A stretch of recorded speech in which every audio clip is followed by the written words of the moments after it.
Hello बच्चों, वागलिश classes में आप सबका स्वागत है। बच्चों, हम अपनी पिछली वीडियो में क्षितिज बुक के पहले लेसन जिसका नाम है दो बैलों की कथा कहानी सुन चुके हैं। आज हम इसी लेसन के क्वेश्चन आंसर्स करेंगे। तो चलिए क्वेश्चन आंसर शुरू करते हैं। पहला प्रश्न है, कांजी हाउस में कैद पशुओं की हाजिरी क्यों ली जाती होगी? जिसका उत्तर है, कांजी हाउस में कैद पशुओं की हाजिरी इसलिए ली जाती होगी क्योंकि कांजी हाउस में बंद पशुओं की गिनती की जा सके, जिससे यह पता चल सके कि कोई पशु भाग तो नहीं गया है। अगला प्रश्न है, छोटी बच्ची को बैलों के प्रति प्रेम क्यों उमड़ आया? जिसका उत्तर है, छोटी बच्ची को बैलों के प्रति प्रेम इसलिए उमड़ आया क्योंकि उसकी मां मर चुकी थी और उसकी सौतेली मां उसे बहुत सताती थी। बैलों को भी उनके मालिक से दूर कर दिया गया था और उनसे कठोर परिश्रम करवाया जाता था। बच्ची को बैलों की पीड़ा में अपनी पीड़ा दिखाई दी और उसे उनसे सहानुभूति हो गई। अगला प्रश्न है, कहानी में बैलों के माध्यम से कौन कौन से नीति विषयक मूल्य उभर कर आए हैं? जिसका उत्तर है, कहानी में बैलों के माध्यम से निम्न नीति विषयक मूल्य उभर कर आए हैं। नंबर 1, गहरी दोस्ती। नंबर 2, स्वतंत्रता के प्रति प्रेम। नंबर 3, अन्याय का विरोध। नंबर 4, परोपकार। नंबर 5, सहनशीलता। नंबर 6, स्वाभिमान। और नंबर 7, सामूहिकता। अगला प्रश्न है, प्रस्तुत कहानी में प्रेमचंद्र ने गधे की किन स्वभावगत विशेषताओं के आधार पर उसके प्रति रूढ़ अर्थ मूर्ख का प्रयोग न कर किस नए अर्थ की ओर संकेत किया है? जिसका उत्तर है, मुंशी प्रेमचंद्र जी ने गधे की सहनशीलता, संतोष और सीधेपन जैसी विशेषताओं को दिखाकर उसके रूढ़ अर्थ मूर्ख का प्रयोग न करते हुए उसे सहनशीलता और सादगी का प्रतीक बताया है। वे दर्शाते हैं कि सीधे साधे और सहनशील लोगों को अक्सर मूर्ख समझा जाता है, जबकि ये गुण वास्तव में महान होते हैं। अगला प्रश्न है, किन घटनाओं से पता चलता है कि हीरा और मोती में गहरी दोस्ती थी?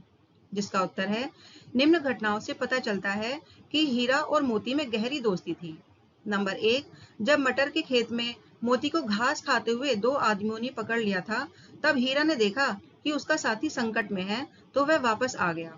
उसने सोचा कि फंसेंगे तो दोनों फंसेंगे। इस तरह हीरा दोस्ती के कारण मोती के साथ पकड़ा गया। नंबर 2, जब कांजी हाउस के चौकीदार ने दीवार तोड़ने के प्रयास करने पर हीरा को मोटी रस्सी से बांध दिया था तथा बाद में मोती ने दीवार तोड़ दी थी, परंतु मोती दोस्ती के कारण हीरा को छोड़कर नहीं भागा था। अगला प्रश्न है, लेकिन औरत जात पर सींग चलाना मना है, यह भूल जाते हो। हीरा के इस कथन के माध्यम से स्त्री के प्रति प्रेमचंद के दृष्टिकोण को स्पष्ट कीजिए। जिसका उत्तर है, हीरा का कथन औरत जात पर सींग चलाना मना है, यह भूल जाते हो, स्त्री के प्रति प्रेमचंद के सम्मानजनक और संवेदनशील दृष्टिकोण को दर्शाता है।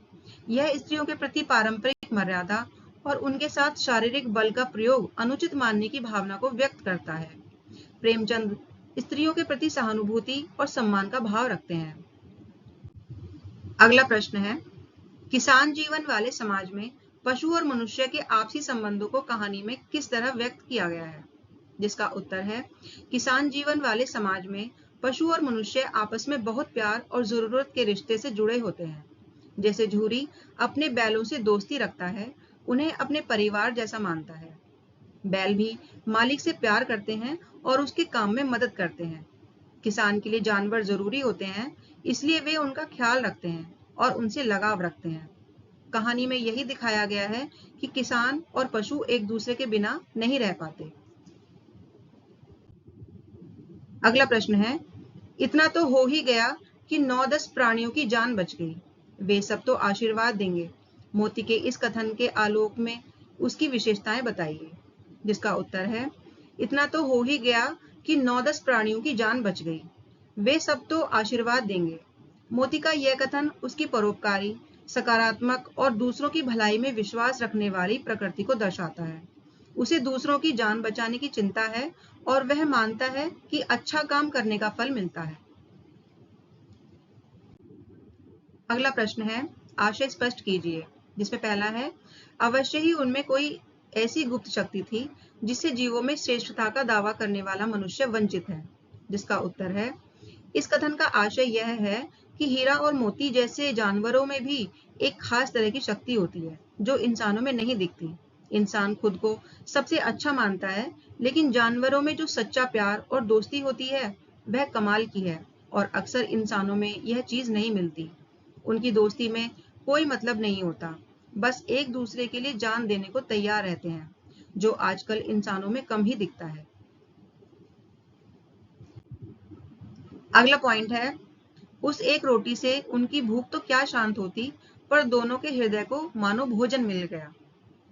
जिसका उत्तर है, छोटी बच्ची की एक रोटी से बैलों का पेट तो नहीं भरा, पर उसके प्यार ने उनके दिल को सुकून पहुंचाया। गया के घर में उन्हें दुख मिलता था, इसलिए बच्ची का थोड़ा सा प्यार भी उनके लिए बहुत मायने रखता था। उस रोटी में उन्हें अपनापन महसूस हुआ, जिससे उनका उदास मन खुश हो गया। रोटी भले ही कम थी, पर प्यार से भरी होने के कारण उसने उनके दिल की भूख मिटा दी। अगला प्रश्न है, गया ने हीरा मोती को दोनों बार सूखा भूसा खाने के लिए दिया क्योंकि। बच्चों, ये एक ऑब्जेक्टिव प्रश्न है। इसके 4 ऑप्शन दिए गए हैं, जिसमें एक ऑप्शन सही होगा, तो उसी के आगे हमें सही का निशान लगाना है। पहला ऑप्शन है, गया पराये बैलों पर अधिक खर्च नहीं करना चाहता था। अगला ऑप्शन है, गरीबी के कारण खली आदि खरीदना उसके बस की बात न थी। अगला ऑप्शन है, वह हीरा मोती के व्यवहार से बहुत दुखी था। अगला ऑप्शन है, उसे खली आदि सामग्री की जानकारी नहीं थी। बच्चों, इसमें जो तीसरा ऑप्शन दिया गया है, वह हीरा मोती के व्यवहार से बहुत दुखी था, ये ऑप्शन सही है, तो इसके आगे हम सही का निशान लगाएंगे। अगला प्रश्न है, हीरा और मोती ने शोषण के खिलाफ आवाज उठाई, लेकिन उसके लिए प्रताड़ना भी सही। हीरा मोती की इस प्रतिक्रिया पर तर्क सहित अपने विचार प्रकट करें। जिसका उत्तर है, हीरा और मोती का शोषण के खिलाफ आवाज उठाना और उसके लिए प्रताड़ना सहना एक सराहनीय और नैतिक कार्य था, जो आत्मसम्मान, स्वतंत्रता के महत्व और अन्याय के प्रति प्रतिरोध की भावना को दर्शाता है। यह हमें सिखाता है कि शोषण के सामने चुप रहना कायरता है और अपनी आवाज उठाना महत्वपूर्ण है, भले ही इसके लिए कष्ट सहना पड़े। अगला प्रश्न है, क्या आपको लगता है कि यह कहानी आजादी की लड़ाई की ओर भी संकेत करती है? जिसका उत्तर है, हाँ, मुझे लगता है कि यह कहानी आजादी की लड़ाई की तरफ इशारा करती है। जैसे बैल अपनी आजादी के लिए लड़ते हैं, वैसे ही उस समय भारत के लोग अंग्रेजों से आजादी के लिए लड़ते थे। बैलों का मिलकर मुश्किलों का सामना करना भारतीयों की एकता दिखाता है। इसलिए यह कहानी बैलों की आजादी की चाहत के साथ साथ भारत की आजादी की लड़ाई की भी याद दिलाती है। अगला प्रश्न है, बस इतना ही काफी है, फिर मैं भी जोर लगाता हूँ। ही और भी वाक्य में किसी बात पर जोर देने का काम कर रहे हैं। ऐसे शब्दों को निपात कहते हैं। कहानी में से 5 ऐसे वाक्य छांटिए जिनमें निपात का प्रयोग हुआ हो। तो बच्चों, हमने कहानी में से 5 ऐसे ही सेंटेंस लिए हैं, जिसका उत्तर है, नंबर 1, दीवार का गिरना था कि अधमरे से जानवर भी उठ बैठे। नंबर 2, अभी 4 ही ग्रास भी ना खाए थे कि। नंबर 3, गया ने रस्सी से बांधकर दोनों को खूब पीटा भी। नंबर 4, दोनों भूखे ही सो रहे थे। नंबर 5, उसने एक रोटी ही तो खिलाई थी। अगला प्रश्न है, रचना के आधार पर वाक्य भेद बताइए तथा उपवाक्य छांटकर उसके भी भेद लिखिए। पहला है, दीवार का गिरना था कि अधमरे से पड़े हुए सभी जानवर चेत उठे। जिसका उत्तर है, रचना के आधार पर वाक्य भेद। यह एक मिश्र वाक्य है। इसमें एक प्रधान उपवाक्य और एक आश्रित उपवाक्य है, जो कि समुच्चय बोधक से जुड़ा है। उपवाक्य, अधमरे से पड़े हुए सभी जानवर चेत उठे। इसमें भेद, यह एक क्रिया विशेषण उपवाक्य है, जो दीवार का गिरना था क्रिया की विशेषता बता रहा है कि कब चेत उठे। अगला पॉइंट है, सहसा एक दड़ियल आदमी जिसकी आंखें लाल थीं और मुद्रा अत्यंत कठोर आया। जिसका उत्तर है, रचना के आधार पर वाक्य भेद। यह एक मिश्र वाक्य है। इसमें एक प्रधान उपवाक्य, सहसा एक दड़ियल आदमी आया है। और 2 आश्रित उपवाक्य हैं जो जिसका और से जुड़े हैं। उपवाक्य जिसकी आंखें लाल थीं, इसमें भेद, यह एक विशेषण उपवाक्य है जो दड़ियल आदमी संज्ञा की विशेषता बता रहा है। उपवाक्य मुद्रा अत्यंत कठोर, इसका भेद, यह भी विशेषण उपवाक्य है जो दड़ियल आदमी संज्ञा की विशेषता बता रहा है। अगला पॉइंट है, हीरा ने कहा गया के घर से नाहक भागे, जिसका उत्तर है यह एक सादा वाक्य है। इसमें बस एक ही बात बताई गई है कि हीरा ने कहा गया के घर से बेकार ही भाग गए। इसमें कोई और वाक्य नहीं जुड़ा है। अगला पॉइंट है, मैं बेचूंगा तो बिकेंगे, जिसका उत्तर है रचना के आधार पर वाक्य भेद। यह एक मिश्र वाक्य है। इसमें एक प्रधान उपवाक्य बिकेंगे है और एक आश्रित उपवाक्य मैं बेचूंगा है, जो तो समुच्चय बोधक से जुड़ा है। उपवाक्य मैं बेचूंगा है और भेद, यह क्रिया विशेषण उपवाक्य है जो मुख्य क्रिया बिकेंगे की शर्त बता रहा है कि कब बिकेंगे। अगला पॉइंट है, अगर वह मुझे पकड़ता तो मैं बेमारे ना छोड़ता, जिसका उत्तर है रचना के आधार पर वाक्य भेद। यह एक मिश्र वाक्य है। इसमें एक प्रधान उपवाक्य मैं बेमारे ना छोड़ता है और एक आश्रित उपवाक्य अगर वह मुझे पकड़ता है, जो अगर तो समुच्चय बोधक से जुड़ा है।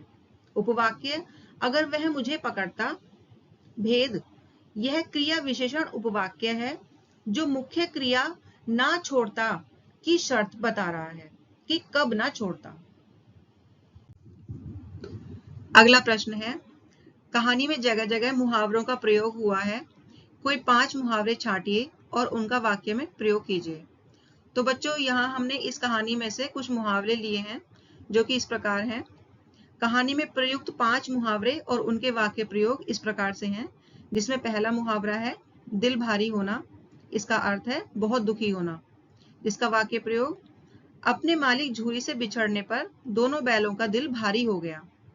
अगला मुहावरा है दांतों पसीना आना, जिसका अर्थ है बहुत मुश्किल काम। जिसका वाक्य प्रयोग इस तरह से है, हीरा और मोती को ले जाने में नए मालिक गया को दांतों पसीना आ गया।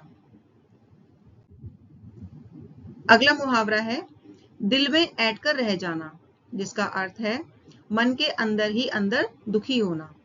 जिसका वाक्य प्रयोग है, जब गया ने हीरा को मारा था तब मोती ने गया को मारने को कहा, तो हीरा ने मना कर दिया, जिस पर मोती दिल में ऐंठ कर रह गया।